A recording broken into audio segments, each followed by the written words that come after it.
Hello guys, welcome to my YouTube channel.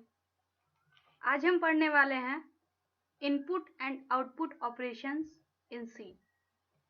पिछली class में हमने पढ़ा था कि हम किस तरह से ऑपरेटर्स का यूज करते हैं। हमारे पास कौन कौन से ऑपरेटर सी में यूज किए जाते हैं। आज हम इनपुट और आउटपुट के बारे में पढ़ेंगे कि किस तरह से सी प्रोग्रामिंग में इनपुट और आउटपुट स्टेटमेंट को हम लिखते हैं और वह किस तरह से वर्क करता है, क्या फंक्शन उसके लिए यूज किए जाते हैं। तो हम उसके बारे में आज डिटेल में पढ़ेंगे। सबसे पहले इसमें जब भी हम प्रोग्रामिंग करते हैं तो हमें इनपुट देने की ज़रूरत होती है और उसके बाद आउटपुट जनरेट किया जाता है। प्रोग्राम में अगर हम कुछ भी इनपुट ना दें तो आउटपुट जनरेट नहीं होगा और वह प्रोग्राम बिना किसी मीनिंग के रह जाएगा। इसमें क्या है कि सबसे पहले हम प्रोग्राम में इनपुट देंगे और इनपुट के बाद प्रोसेसिंग होगी और फाइनली यहाँ पर आउटपुट जनरेट करके देगा। यही सेम कंप्यूटर का भी प्रोसेसिंग है कि पहले इनपुट दे, उसके बाद प्रोसेसिंग करेगा और फाइनली आउटपुट जनरेट करके देगा।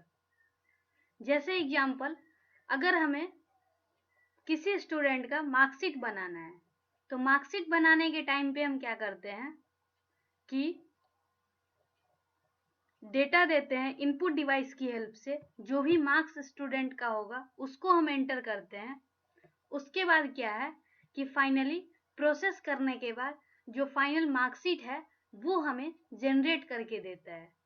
तो यह दो मेन टास्क होता है कि हम प्रोग्राम में इनपुट दें और उसके बाद उसकी प्रोसेसिंग होगी, तब जा करके फाइनली हमें आउटपुट जनरेट करके देगा। बिना इनपुट के हम कोई भी आउटपुट गेन नहीं कर सकते। तो यही है प्रोग्रामिंग में मेन चीज़ कि इनपुट देंगे, उसके बाद उसकी प्रोसेसिंग होगी और तब जा करके फाइनली हमें आउटपुट जनरेट करके देगा। नेक्स्ट है इनपुट आउटपुट फंक्शन जो है वो यूजर और टर्मिनल। अगर यूजर बोले तो हम लोग और टर्मिनल बोले तो सिस्टम और उससे रिलेटेड प्रोग्राम। तो इस दोनों के बीच की एक लिंकिंग होती है जो इनपुट और आउटपुट फंक्शन के द्वारा मैनेज किया जाता है। सी प्रोग्राम में जो इनपुट फंक्शन है उसका यूज होता है कीबोर्ड से डेटा को रीड करने के लिए, जिसको हम बोलते हैं स्टैंडर्ड इनपुट फंक्शन। जैसे स्कैनएफ, गेटचर, गेटची, गेटch, गेटस, ये सब फंक्शन जो है वो स्टैंडर्ड इनपुट फंक्शन है। अब अगर आउटपुट फंक्शन की बात करें तो आउटपुट फंक्शन रिजल्ट डिस्प्ले करने के लिए यूज किया जाता है, जिसको हम बोलते हैं standard output function. Standard output function कौन कौन सा यूज होता है तो प्रिंटएफ, पुटचर, पुटch, पुटस, ये सब स्टैंडर्ड आउटपुट फंक्शन है जिसका हम सी में यूज करते हैं। तो ये सभी डिफरेंट तरह के इनपुट आउटपुट फंक्शन है। इसका काम होता है, इनपुट और आउटपुट फंक्शन का काम ही है यूजर और टर्मिनल के बीच में एक लिंक प्रोवाइड करना। तो लिंक प्रोवाइड करने का काम हम इस स्टैंडर्ड इनपुट और आउटपुट फंक्शन की हेल्प से कर सकते हैं। सी में क्या है, सबसे पहला जो हेडर फाइल यूज किया जाता है studio.h, जिसके अंदर इनपुट और आउटपुट फंक्शन डिफाइन किया हुआ रहता है। स्टूडियो का मतलब है standard input output. Standard input output header file के अंदर सभी इनपुट और आउटपुट फंक्शन यहाँ पर डिफाइन किया हुआ है, जिसको हम यूज करने के लिए #include studio.h header file use करते हैं। #include studio.h इसका मतलब है कि प्रोग्राम जब भी हम कंपाइल करते हैं उसके बाद क्या है, standard input output header file के अंदर जो भी पहले से डेफिनेशन है उसको इंक्लूड कर देता है। प्री प्रोसेसर डायरेक्टिव यानी हैश, उसका काम है कि प्रोग्राम कंपाइल करने टाइम पे इस हेडर फाइल को लिंक कर देना। तो इसीलिए हम यूज करते हैं standard input output header file यानी studio.h। अगर हम ये यूज नहीं करते तो प्रॉपर हम इनपुट और आउटपुट फंक्शन हम फाइल में यूज नहीं कर सकते, यानी प्रोग्राम में यूज नहीं कर सकते हैं।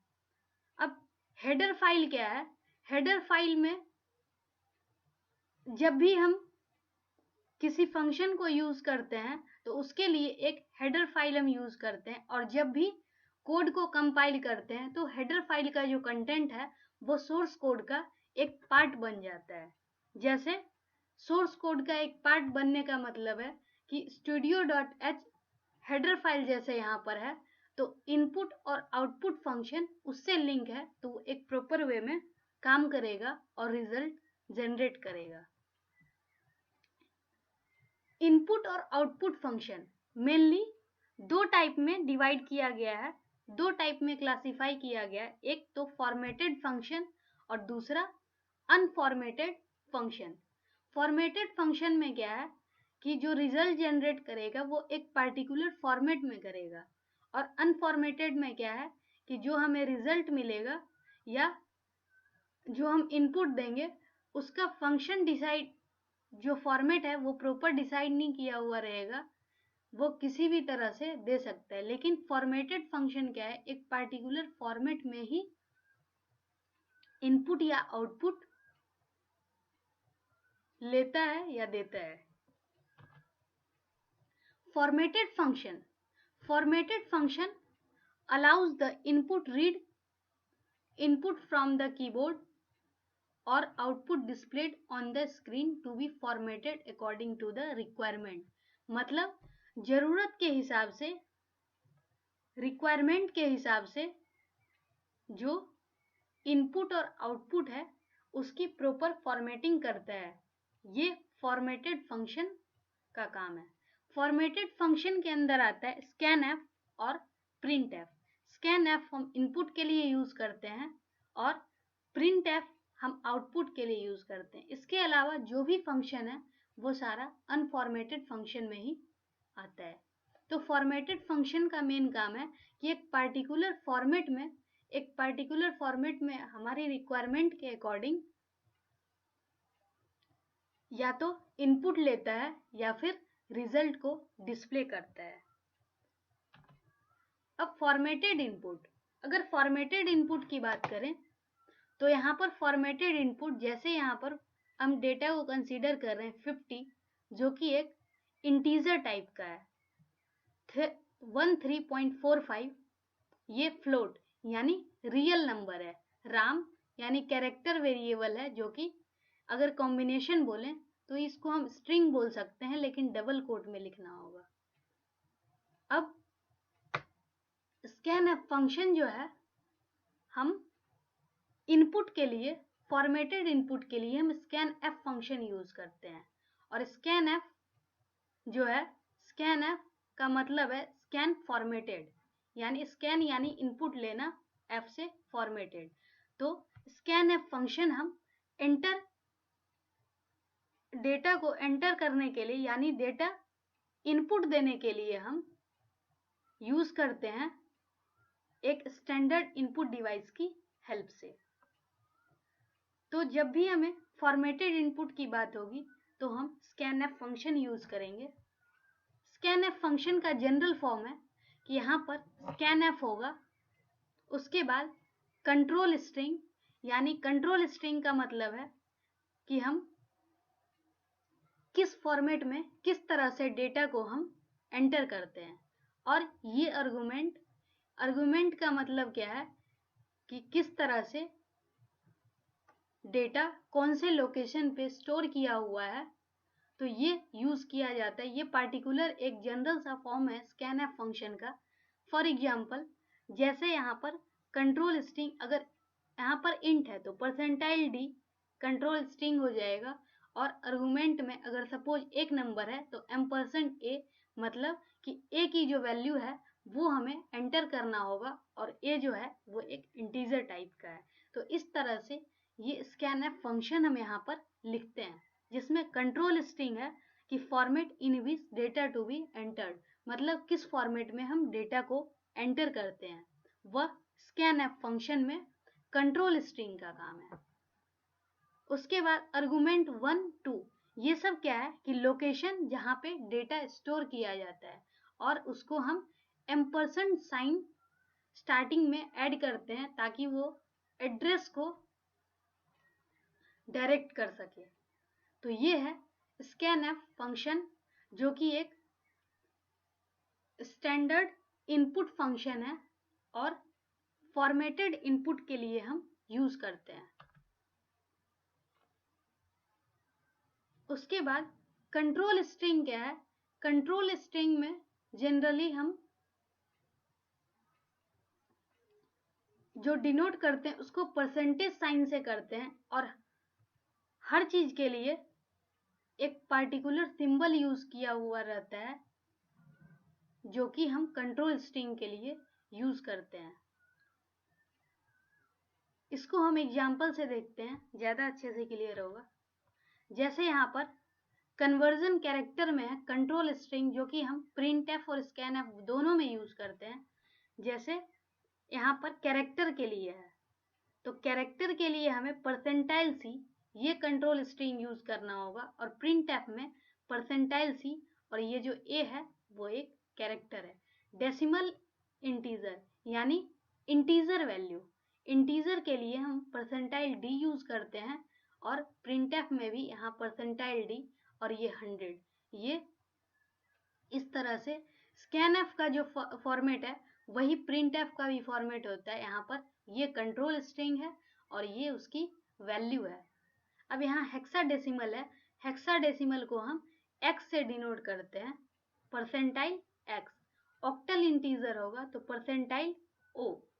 अनसाइंड डेसिमल होगा %u। Floating point number in scientific notation %e। Floating point number के लिए %f। उसके बाद ई फॉर्मेट और एफ फॉर्मेट, इसके लिए यहाँ पर %g। स्ट्रिंग के लिए %s। तो ये कुछ कंट्रोल स्ट्रिंग है जो कि स्कैनएफ फंक्शन में हम या प्रिंटएफ फंक्शन में यूज करते हैं, जिसमें कंट्रोल स्ट्रिंग हमारा हमेशा ही % से शुरू होगा, और उसके बाद जो भी उसकी वैल्यू है स्कैनएफ करना होगा तो हम एम्परसेंड साइन से यूज करते हैं, और प्रिंटएफ करना होगा तो वैल्यू को हमें डिस्प्ले कराना है तो डायरेक्ट हम डिस्प्ले करेंगे। और जो भी वैल्यू डबल कोट में लिखी रहती है वो एज इट इज वहां पे लिखा आता है, लेकिन कंट्रोल स्ट्रिंग नहीं, कंट्रोल स्ट्रिंग का एक पर्टिकुलर वैल्यू जो कि रिप्लेस होता है।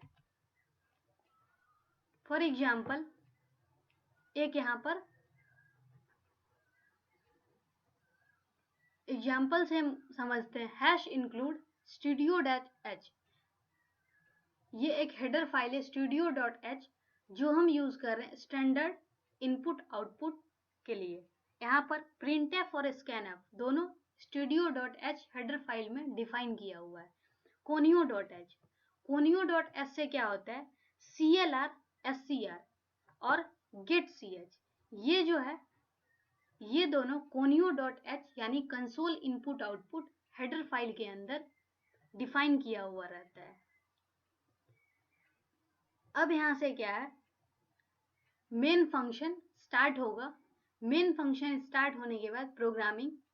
अब इसमें चूंकि जो हम वेरिएबल यूज करते हैं उसको हमें पहले से डिफाइन करना होता है उसको, तो यहाँ पर इंट यानी n1 जो है वो इंटीजर टाइप का वेरिएबल है, ch कैरेक्टर टाइप का वेरिएबल है, और क्लियर स्क्रीन का मतलब होता है कि बार बार जब भी हम प्रोग्राम को कंपाइल और रन कराएंगे तो क्लियर स्क्रीन होके आएगा, यानी नया आउटपुट जो है सिर्फ वही दिखेगा।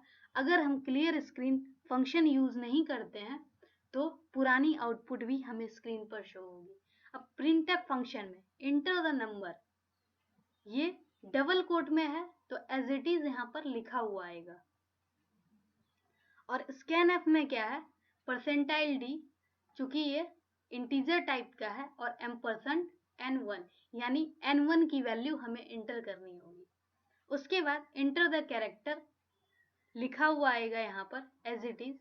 फिर हम कैरेक्टर को एंटर करवाएंगे, उसके लिए कंट्रोल स्ट्रिंग होगा परसेंटाइल सी और ampersand c h. Finally printf function की हेल्प से percentile n number ampersand d, ये तो डबल कोट में एज इट इज प्रिंट करेगा।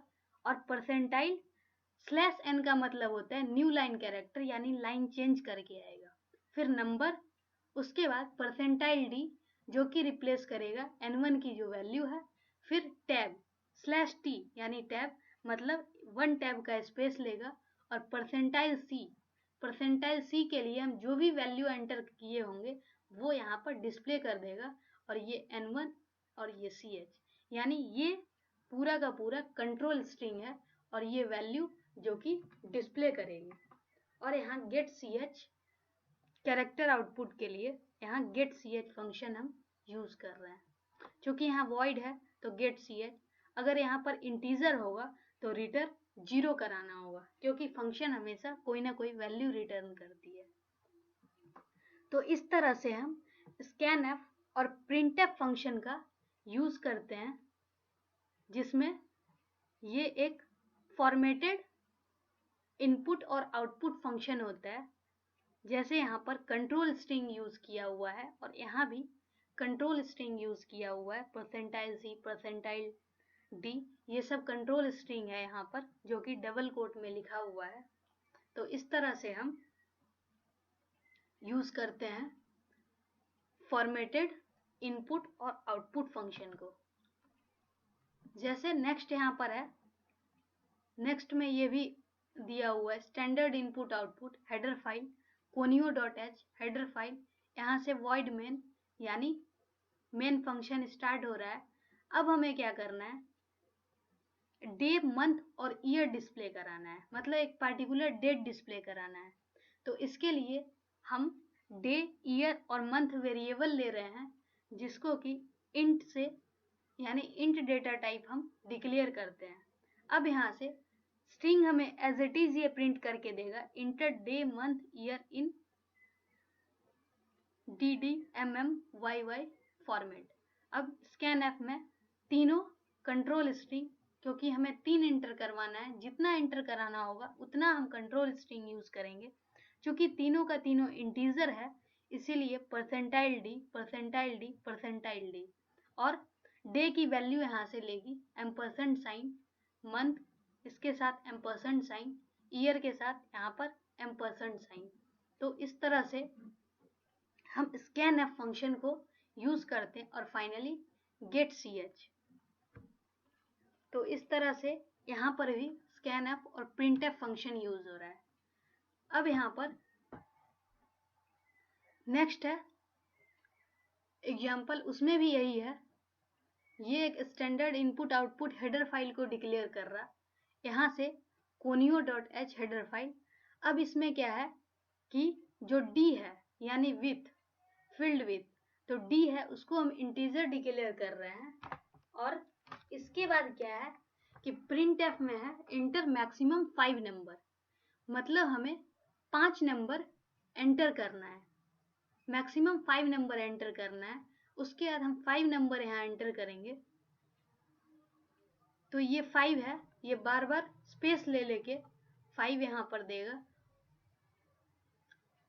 और उसके बाद एंटर्ड नंबर कौन कौन सा है तो वो यहाँ पे डिस्प्ले कर देगा कि हम लोग यहाँ पर क्या नंबर एंटर कराएं। सपोज यहाँ पर 1 2 3 4 5 इस तरह से अगर एंटर कराते हैं तो सेम उसी वे में यहाँ पर उसका रिजल्ट देगा, क्योंकि ये फॉर्मेटेड फंक्शन है।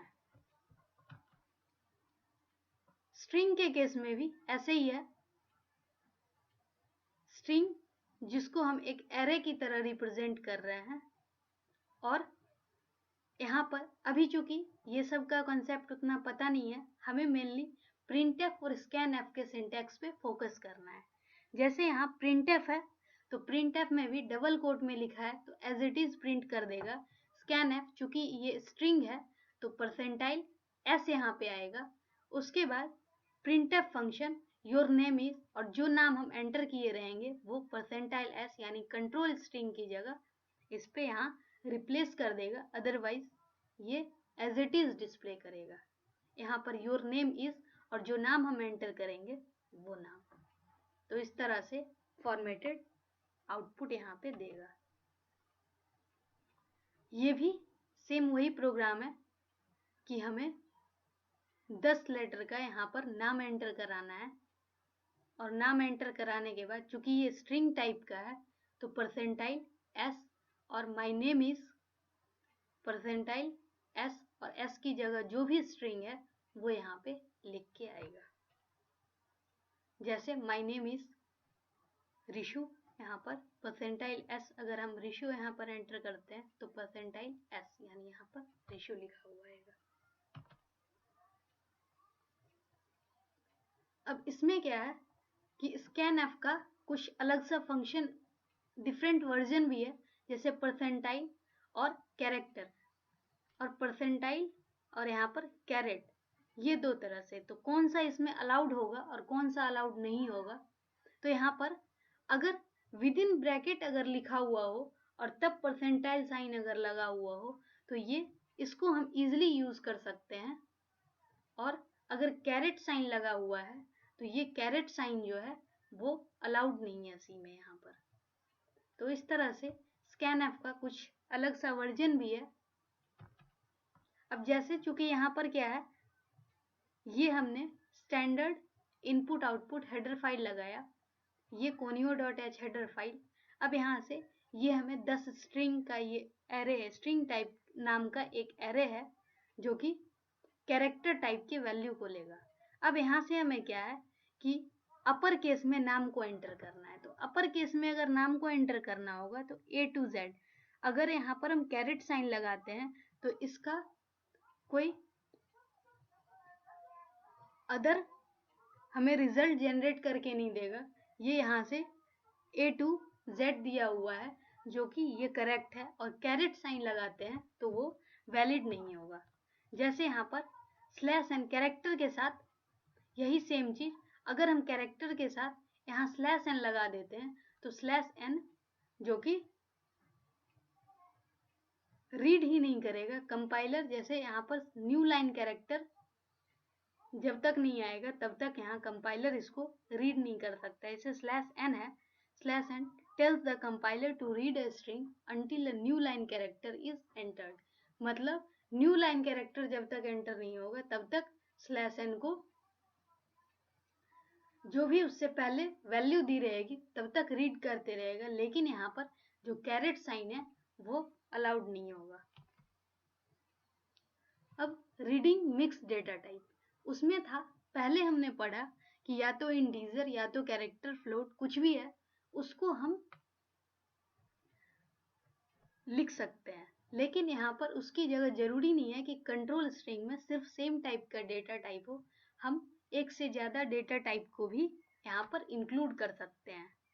जैसे यहाँ पर क्या है, परसेंटाइल डी, परसेंटाइल एफ, ये फ्लोट है, ये कैरेक्टर है, स्ट्रिंग है। मतलब यहाँ आई जो है वो इंटीजर है, n1 फ्लोट टाइप का है, जेंडर है कैरेक्टर टाइप का, m या f यहाँ पर नेम है स्ट्रिंग टाइप का। तो मतलब ये मिक्स डेटा टाइप को भी यूज करता है, चाहे वो स्कैनफ फंक्शन हो या प्रिंटफ फंक्शन हो, कहीं पर भी हम मिक्स डेटा टाइप को यूज कर सकते हैं। लेकिन ध्यान रहे जो भी डेटा टाइप होगा उससे रिलेटेड ही हमें उसका कंट्रोल स्ट्रिंग यूज करना है।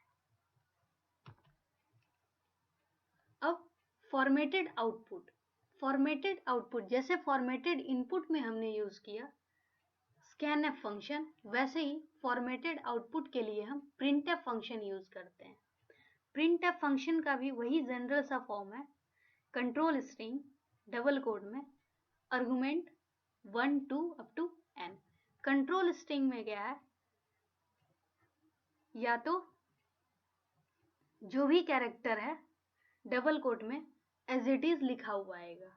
उसके बाद अगर हमने कंट्रोल स्ट्रिंग के साथ परसेंटाइल डी, परसेंटाइल एस ये सब लगाया तो उसकी जगह वैल्यू रिप्लेस करके देगा। अब इसमें आउटपुट में हम क्या यूज करते हैं, एस्केप सीक्वेंस कैरेक्टर, जिसके साथ बैक स्लैश लगा हुआ रहता है, तो उसको हम एस्केप सीक्वेंस कैरेक्टर बोलते हैं। जैसे /n/t, /n का मतलब होता है न्यू लाइन कैरेक्टर, मतलब जब भी अगली आउटपुट आएगी वो लाइन चेंज करके। और टैब में क्या है, /t यानी टैब, तो वो एक टैब स्पेस के बाद फिर अगला आउटपुट लिख देगा। तो इस तरह से हम इसमें एस्केप सीक्वेंस कैरेक्टर भी यूज करते हैं। अब क्या है, any combination of character format specification and escape sequence, मतलब इसमें क्या है, कोई भी कॉम्बिनेशन किसी भी तरह का हम यूज कर सकते हैं, बस ध्यान रहे कि जो पार्टिकुलर सिंटैक्स है वो फॉलो होना चाहिए। जैसे परसेंटाइल डी है तो वहां पर क्या है, परसेंटाइल डी अगर इंटीजर वैल्यू है तो उसके लिए हम परसेंटाइल डी यहाँ पर यूज कर रहे हैं। अगर फ्लोट है तो परसेंटाइल एफ यूज करेंगे। तो इस तरह से फॉर्मेटेड आउटपुट फंक्शन जो है वह भी एक पार्टिकुलर सिंटैक्स को फॉलो करेगा, और ये जो प्रिंटफ फंक्शन है वो एक फॉर्मेटेड आउटपुट फंक्शन है।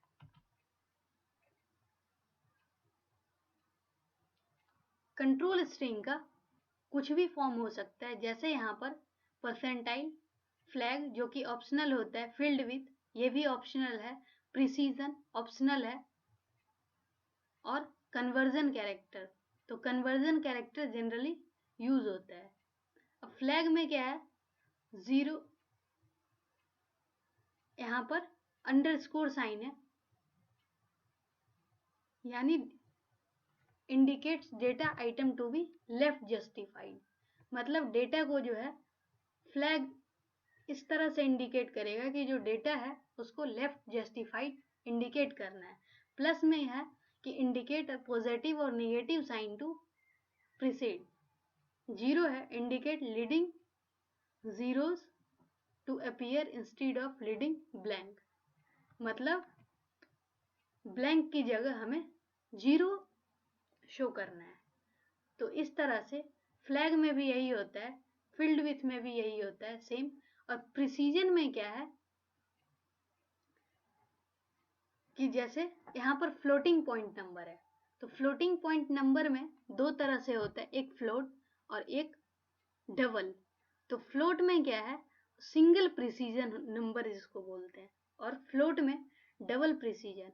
तो वहां पे जो हमें यूज करना होगा उसको हम डॉट से यूज करेंगे प्रिसीजन को, और हमें लिखना होगा सिंगल प्रिसीजन या डबल प्रिसीजन को। लेकिन ये सब चूंकि ऑप्शनल है, बहुत ज़्यादा यूज नहीं होता, सिंपली हम परसेंटाइल साइन और कन्वर्जन कैरेक्टर हम यूज करते हैं। अब अनफॉर्मेटेड फंक्शन, अनफॉर्मेटेड फंक्शन क्या है, ऐसा फंक्शन जो यूजर को किसी पार्टिकुलर फॉर्मेट में डेटा को रीड या डिस्प्ले करने के लिए नहीं देता। जैसे इसमें क्या है कि स्कैनफ और प्रिंटफ फंक्शन एक पार्टिकुलर कंट्रोल स्ट्रिंग यूज करता था, और जिस तरह से हम चाहते थे उस तरह से आउटपुट या इनपुट को पार्टिकुलर फॉर्मेट में हम यूज कर सकते थे। लेकिन इसमें वो फॉर्मेटिंग अलाउड नहीं है, ये अनफॉर्मेटेड फंक्शन है, इसमें किसी तरह का फॉर्मेट डिफाइन नहीं किया हुआ है पहले से। अब इसमें कौन कौन से फंक्शन होंगे, तो ये सब जो get char, put char, get S, put S, get C H, get C H E, put C H, ये सारा अनफॉर्मेटेड फंक्शन है। अनफॉर्मेटेड फंक्शन यहाँ पर आइदर वो इनपुट के लिए यूज होता है या आउटपुट के लिए, इसके बारे में हम अलग अलग सेपरेट करके इसको हम देखते हैं। जैसे गेट कैर, गेट कैर क्या है, जितना भी गेट वाला है वो सारा इनपुट के लिए होगा, और जो पुट है वो सारा आउटपुट के लिए है फंक्शन। तो यहाँ पर जैसे गेट ch है, गेट कैर, तो गेट कैर का क्या काम है कि जो कैरेक्टर है वो एक कैरेक्टर को स्टैंडर्ड इनपुट डिवाइस की हेल्प से रीड करता है और उसका फॉर्म क्या होता है, तो ये गेट कैर फंक्शन और कैरेक्टर वेरिएबल, जो कि एक वेरिएबल है जिसमें एक कैरेक्टर यहाँ पर स्टोर किया जाएगा। जब भी ये स्टेटमेंट एग्जीक्यूट करता है, जब भी इनकाउंटर करता है, तो कंप्यूटर क्या करेगा, वेट करेगा कि कोई की प्रेस किया जाए और की प्रेस होगा तो कोई कैरेक्टर प्रेस होगा, तो मतलब कैरेक्टर प्रेस होने के लिए वेट करता है। ये है गेट कैर फंक्शन में कि स्टेटमेंट इनकाउंटर जैसे ही होगा तो कंप्यूटर की प्रेस करने के लिए वेट करेगा। पुट कैर में क्या है, गेट से एसोसिएटेड है, जो हमने एंटर किया उसी को वो डिस्प्ले कर देगा। तो पुट कैर फंक्शन है डिस्प्ले करने के लिए और गेट कैर फंक्शन है स्टैंडर्ड इनपुट के लिए।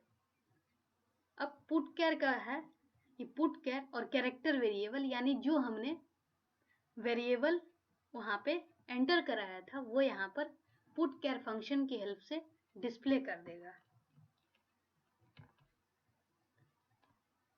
जैसे यहाँ एक फंक्शनल पार्ट है कैर जेंडर, तो जेंडर है, जेंडर एक वेरिएबल जो कि कैरेक्टर टाइप का है। CLR यानी clear screen, print F, inter gender में M और F, मतलब हमें बता रहा है कि या तो जेंडर के लिए हम M यूज करेंगे या फिर F कैरेक्टर यूज करेंगे।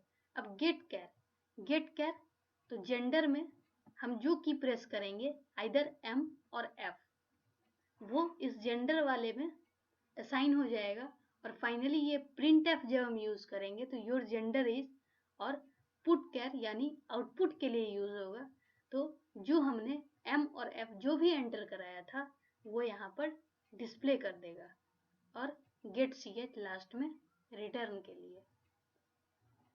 तो ये कैरेक्टर आउटपुट के लिए यहाँ पर है गेट ch यूज किया हुआ। तो इस तरह से हम गेट कैर और पुट कैर फंक्शन यूज करते हैं। गेट कैर की हेल्प से हम कोई भी कैरेक्टर इनपुट देते हैं और पुट कैर से हम आउटपुट लेते हैं। अब get ch and get ch ये क्या है, यह भी जिस तरह से गेट कैर होता है उसी तरह से गेट ch और गेट ch होता है। डिफरेंस इतना है कि गेट कैर में जब स्टेटमेंट एग्जीक्यूट करता है तो एंटर की या कोई अदर की प्रेस करने के लिए वहां पर की प्रेस करने के लिए वेट किया जाता है, लेकिन इसमें क्या है, गेट ch और गेट ch में बिना वेट किए हुए, बिना इंटर की के वेट किए हुए जो आउटपुट है सिंगल कैरेक्टर वो लेता है। और जो सिंगल कैरेक्टर है गेट ch में यही चीज है कि बिना वेट किए हुए कैरेक्टर को लेगा। और गेट ch में एक माइनर सा डिफरेंस है कि हमें एंटर की प्रेस करने की तो जरूरत दोनों में से किसी में नहीं है, लेकिन डिफरेंस यही है कि गेट ch में जो कैरेक्टर एंटर किया गया है वो प्रिंट नहीं करेगा, लेकिन गेट ch में जो कैरेक्टर एंटर किया गया है उसको यहाँ पर डिस्प्ले कर देगा यानी प्रिंट कर देगा। तो माइनर सा फंक्शन यही है। अगर हम तीनों में डिफरेंस देखें तो गेट कैर में क्या है कि हमें की प्रेस करने की जरूरत होती है और गेट ch में दोनों में हमें की प्रेस करने की जरूरत नहीं होती है। लेकिन गेट ch और गेट ch में अगर डिफरेंस देखें तो गेट ch में क्या होगा कि जो भी हम कैरेक्टर इनपुट देते हैं उसको प्रिंट नहीं करता है, लेकिन अगर गेट ch की बात करें तो क्या करेगा, उस कैरेक्टर को डिस्प्ले कर देगा जो एंटर किया गया है। उसका जनरल फॉर्म है गेट ch और गेट ch। सिंपली ये फंक्शन है जिसको कैरेक्टर वेरिएबल नाम का यहाँ पे एक वेरिएबल बनाया गया है जिसमें इसकी वैल्यू असाइन हो जाएगी। तो ये दोनों फंक्शन है वो कैरेक्टर के लिए यूज होता है। अब पुट ch ये क्या है, आउटपुट के लिए ही यूज किया जाता है पुट ch। तो पुट ch का यही काम है, कैरेक्टर आउटपुट देना। अब ये सारा जितना भी फंक्शन है ये सारा conio.h हेडर फाइल में डिफाइन किया रहता है। scanf, printf ये सब फंक्शन स्टैंडर्ड इनपुट आउटपुट यानी studio.h हेडर फाइल में, लेकिन बाकी ये जितना भी get ch, put ch, get char, put char, get s, put s ये सब जो भी फंक्शन है वो सारा conio.h हेडर फाइल के अंदर डिफाइन किया हुआ रहता है। जैसे यहाँ पर हम एग्जाम्पल लेते हैं, कैरेक्टर 1 ch1 ch2 वेरिएबल है जो कि कैरेक्टर टाइप का है, clr scr यानी क्लियर स्क्रीन। अब printf ये क्या कर रहा है, इंटर फर्स्ट कैरेक्टर जो कि डबल कोट में लिखा है एज इट इज आएगा। गेट ch फंक्शन की हेल्प से ये क्या करेगा, ch में वैल्यू को साइन कर देगा। अब एंटर सेकेंड कैरेक्टर /n है, मतलब न्यू लाइन में ये लिखा हुआ आएगा एंटर सेकेंड कैरेक्टर। तो गेट ch अगर हम फंक्शन यूज करते हैं तो सेकेंड कैरेक्टर क्या है, ch2 में यहाँ पे असाइन हो जाएगा। अब क्या है, फर्स्ट कैरेक्टर को यहाँ डिस्प्ले करा रहा है, फिर ये सारा /n है, मतलब जो भी चीज होगा वो सारा नए लाइन में होगा, यानी लाइन चेंज करके। तो फर्स्ट कैरेक्टर प्रिंट करेगा पुट ch यानी ch की जो वैल्यू थी वो प्रिंट कर देगा। सेकेंड कैरेक्टर प्रिंट करने के लिए प्रिंट सेकेंड कैरेक्टर, और सेकेंड कैरेक्टर जब प्रिंट करेगा तो वो पुट ch की हेल्प से। तो इस तरह से हम वैल्यू को एंटर करा सकते हैं और रिजल्ट देख सकते हैं, और लास्ट में गेट ch कैरेक्टर आउटपुट के लिए हम यूज करते हैं। अब गेट s और पुट s ये दो चीज है, वो सारा जितना भी था वो कैरेक्टर के लिए था। ये गेट s और पुट s ये स्ट्रिंग के लिए यूज होता है, जिसमें गेट s का मतलब है कि इनपुट स्ट्रिंग के लिए हम गेट s फंक्शन यूज करते हैं, और पुट s जो हम यूज करते हैं वो स्ट्रिंग के आउटपुट के लिए हम पुट s यूज करते हैं। इसमें क्या है, gate s used to read string of text containing white space until a new line character is encountered। मतलब एक कंप्लीट लाइन को रीड करेगा, लेकिन लाइन चेंज करके नहीं करेगा, व्हाइट स्पेस को भी यहाँ पर इंक्लूड करेगा, व्हाइट स्पेस भी इंक्लूड करेगा, पूरी लाइन इंक्लूड करेगा, लेकिन न्यू लाइन कैरेक्टर इनकाउंटर नहीं होना चाहिए। जब न्यू लाइन कैरेक्टर इनकाउंटर हो जाएगा, न्यू लाइन कैरेक्टर आ जाएगा, तो ये गेट s उससे पहले तक को ही रीड करेगा, उसके बाद न्यू लाइन कैरेक्टर को ये रीड नहीं करेगा, और न्यू लाइन कैरेक्टर के बाद भी अगर कुछ आता है उसको भी रीड नहीं करेगा।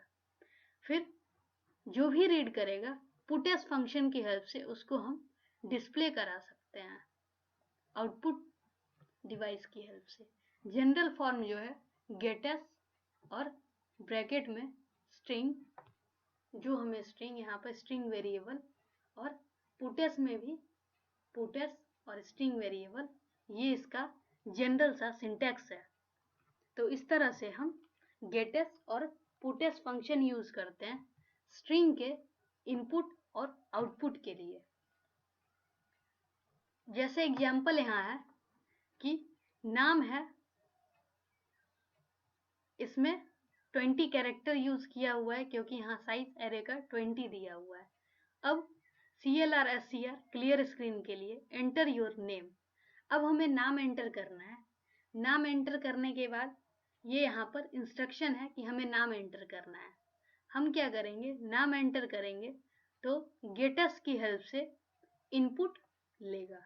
अब जो भी नाम है उसको पुटस फंक्शन की हेल्प से यहाँ पर डिस्प्ले कर देगा। तो यही है गेटस और पुटस फंक्शन का काम। जो एंटर योर नेम, हम नाम एंटर करेंगे, फिर योर नेम इज, और जो नाम एंटर करवाया हुआ होगा वो नाम यहाँ पर आ जाएगा। तो ये इसका इस तरह से आउटपुट जनरेट करेगा। तो आज था कि आज के क्लास में हमने यही पढ़ा कि इनपुट और आउटपुट फंक्शन क्या क्या यूज किया जाता है सी की प्रोग्रामिंग के लिए, और क्या क्या इनपुट एंड आउटपुट फंक्शन होते हैं, हम उनका किस तरह से यूज करते हैं, कौन सा फॉर्मेटेड इनपुट आउटपुट फंक्शन है और कौन सा अनफॉर्मेटेड है। तो इसके बारे में आज हमने डिटेल में पढ़ा। अब नेक्स्ट क्लास में हम किसी नेक्स्ट टॉपिक को लेकर के आते हैं। बने रहिए वीडियो पे, लगातार देखते रहिए। अगर कोई वीडियो या कोई भी लेसन मिस होता है तो आप चैनल में जा करके प्ले लिस्ट में देख सकते हैं सी लैंग्वेज ट्यूटोरियल, उसमें आपको सीरियल नंबर में सारा ही वीडियो मिल जाएगा। तो थैंक यू, आज के लिए इतना ही।